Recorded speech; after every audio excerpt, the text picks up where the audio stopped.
Inscreva-se no meu canal, ative o sininho de notificações, curta, comente e compartilhe.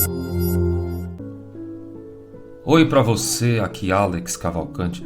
Paz e bem, onde você estiver, eu quero gravar nesse podcast uma explicação acerca da neuropsicoterapia, que tem sido tema para os nossos pacientes, amigos, seguidores. E eu quero, antes de mais nada, saudar você e agradecer pela sua presença aqui comigo nessa jornada de saúde, da qual eu tenho dedicado a minha vida, e levantar pessoas, muitas vezes, de circunstâncias tão difíceis, tão desastrosas, por dores homéricas, grandiosas. E eu sei que o conhecimento transforma e cada vez mais as pessoas vão entendendo a importância de saber, de estar consciente. É tempo de sarar, de reviver. Se você me perguntasse hoje o que seria o resumo dessa causa nobre de vida, trazer a consciência para quem não tem, para quem não entendeu ainda o caminho da saúde. A saúde é fundamental, é fundamento para tudo aquilo que vamos fazer, a saber, a saúde mental. E eu quero trazer para você hoje uma explicação acerca da neuropsicoterapia. Você já ouviu falar, provavelmente conhece a minha execução de trabalho ou de alguns outros colegas, mas tecnicamente, quando eu trago neuropsicoterapia, eu tenho na denominação a composição por 3 palavras, né? Neuro, que no vocábulo grego, neuron, representa os estudos científicos sobre o sistema nervoso, o que pode, por exemplo, ser muito bem utilizado em qualquer prática clínica. Quando eu trago psico, tem o vocábulo grego psique, que quer dizer alma, espírito, intelecto. E terapia no vocábulo grego, que seria terapeia, né? E isso significa um tipo de tratamento, ou seja, alguns princípios, alguns fundamentos, meios pelos quais nós fazemos o tratamento. Então, juntando neuropsicoterapia, eu tenho a fusão desses 3 entendimentos. Quando eu falo de neuropsicoterapia, escrevo, gravo vídeos e podcasts, temos uma plataforma específica disso, Saúde Todo Dia.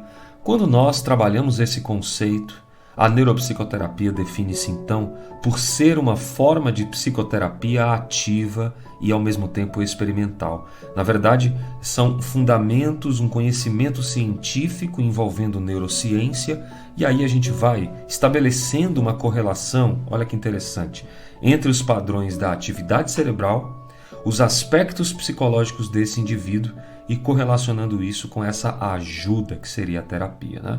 Então, quando eu tenho aspectos psicológicos e a atividade cerebral, eu tenho a neuropsico. E é por isso que a estrutura da nossa personalidade, todo o nosso potencial, as suas dificuldades pessoais, sabe? As suas conexões, o modo como você vê o mundo, tem a ver com o modo do seu cérebro funcionar. Quando há uma disfunção, muito importante trazer, quando há uma disfunção nessa atividade elétrica do cérebro, o cérebro tem uma fusão de química e física, né? Então, quando eu tenho a eletricidade não funcionando muito bem, e aí ele começa a ter alterações. E a gente está falando aqui de ondas mais lentas ou mais rápidas. Por exemplo, alguém ansioso tem ondas muito mais rápidas do que alguém em depressão, que tem ondas mais lentas, né? Não uma regra, mas por sua vez é o que os diagnósticos em neuropsicologia, por exemplo, apresentam. Então, talvez uma deficiência nessas áreas vão trazer também problemas no funcionamento da mente. Eu vou citar alguns para você começar a perceber se você se encaixa ou percebe-se com alguns desses desfuncionamentos, né? E eu trago, por exemplo, a agressividade, a ansiedade ou estresse, a própria depressão ou perturbações na área do humor, desequilíbrio emocional também, transtornos de personalidade, a não aceitação do que é e começando a ser outras questões, dificuldade na vivência social, dislexia, que é problemas de aprendizagem, concentração, memorização, tem também o déficit de atenção com ou sem a hiperatividade, né? Déficit de atenção com ou sem, o transtorno obsessivo compulsivo, e eu lembro também das dores de enxaqueca, dores crônicas persistentes. Isso é algo que você precisa averiguar, ok? Mais uma informação para você. O cérebro possui uma grande plasticidade e ele pode se acomodar. Ele vai encontrando equilíbrio em uma certa atividade cerebral que está desequilibrada. Portanto, neuropsicoterapia contribui nesse processo de equilíbrio dessas atividades cerebrais. A reprodução contínua dos padrões neurológicos, tá? Que são patológicos, vai se expressando no comportamento e vai criando esse jeito de ser, no qual a pessoa vai acreditando que isso seja o seu estado normal, até que ela se acostuma com isso e não mais percebe uma doença ou um desequilíbrio, né? Eu acredito que é por aí.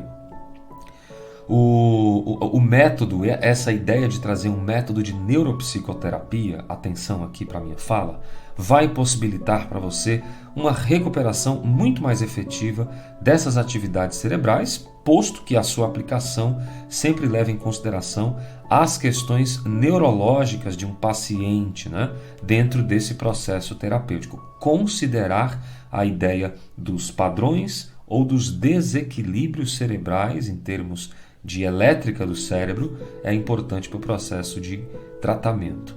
Qualquer tipo de traumatismo, por exemplo, né, seja físico ou emocional, ele altera os padrões dessas ondas cerebrais compostas pela sua personalidade e isso vai resultando num prejuízo do funcionamento psíquico na sua vida. E isso vai ocorrer geralmente um conjunto de desarmonias. Anota isso que é importante você entender. A coisa não está harmoniosa, parece que não está ajustada. As funções cerebrais começam a ficar em desarmonia. E aí a consequência você vai começar a ter um baixo desempenho cerebral e algumas áreas vão ficar mais lentas, outras mais aceleradas, por conta do que você vê, do que você sente, do que você pensa e de onde o seu corpo de alguma forma está inserido. Daí a importância dos cuidados, da prevenção da saúde mental e da prática de algumas atividades saudáveis, né? Isso é o que a gente chama de comprometimento cerebral. E ele, claro, vai resultar numa alteração de personalidade, comportamento social, o sujeito já não consegue mais se socializar, desequilíbrio emocional, tudo o tira do seu estado normal. Aí entra depressão, entra ansiedade, irritabilidade, ataques de pânico, dificuldades de aprendizagem, concentração, memorização. Tem o déficit de atenção, que é o TDAH, que eu comentei, a própria dislexia, né, que é esse transtorno de aprendizagem falha, e você tem o transtorno obsessivo compulsivo, que é o TOC. E eu trouxe também a ideia de dores crônicas, as enxaquecas, a própria fibromialgia.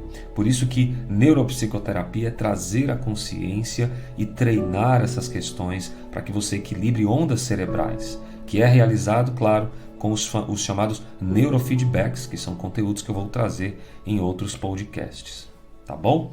Isso tudo é feito em conjunto para auxiliar no seu restabelecimento cerebral, do seu equilíbrio emocional, psíquico, de forma que você seja alguém muito mais eficiente, alguém que tenha uma saúde muito mais duradoura no ponto de vista da saúde mental. Eu espero ter esclarecido, trazido algumas questões para você no ponto de vista da neuropsicoterapia, que é essa fusão de neurociência, psicologia e a terapia propriamente dita como ajuda para quem precisa. Busque ajuda, busque esse processo terapêutico para a sua vida, vai ser um divisor de águas. Não deixe para depois. Isso vai ser cura, vai ser sabedoria para os seus dias. Ok? Eu estou aqui à disposição para o que você precisar, no meu alcance, eu estarei sempre ajudando. Paz e bem, onde você estiver é o que eu desejo e como eu sempre digo, vamos em frente. Juntos somos mais. A gente se vê. Talvez para você o tempo seja de parar, recomeçar, reescrever a sua própria história com a independência emocional. Vamos em frente, mentoria clínica todo dia.